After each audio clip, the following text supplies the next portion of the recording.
خوبرو حسینہ ہانیہ عامر کو پاکستان کی سب سے تیزی سے مقبول ہونے والی نوجوان اداکارہ کہا جائے تو بے جان نہ ہوگا۔ انہوں نے انسٹاگرام پر ایک ایسے ویڈیو وائرل کی ہے جس میں مزاح کے ساتھ ساتھ طنز بھی ہے اور اصلاح کا عنصر بھی شامل ہے۔ اس نئی ویڈیو میں ہانیہ عامر نے لاہور کے روایتی اور دیسی لہجے کی مزاحیہ انداز میں نقل اتاری ہے اور جان بوجھ کر رے کی ادائیگی رے کی صورت میں کی ہے۔ عمر وہاں پہ لگتا ہے برگر بنا رہے ہیں، ادھر سائڈ میں برگر بنا رہے ہیں، ان کو بولو نا برگر دے دیں اگر بنا رہے ہیں تو۔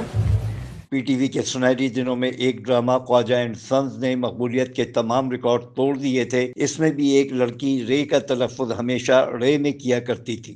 بس دل پہ پتھر رکھ کر جاننے کو کہہ رہے ہیں۔ ماضی کا یہ تلفظ اب بھی لاہور کی گلیوں کوچوں میں زندہ ہے۔ ہانیہ عامر نے جب رے کا تلفظ رے کیا تو یہ ویڈیو وائرل ہو گئی اور سوشل میڈیا پر تبصروں، قہقہوں اور شرارتوں کا طوفان امڈ آیا۔ میمز بنائی گئیں اور شیئر کی گئی۔ Afzal Khan, C110 news, Karachi.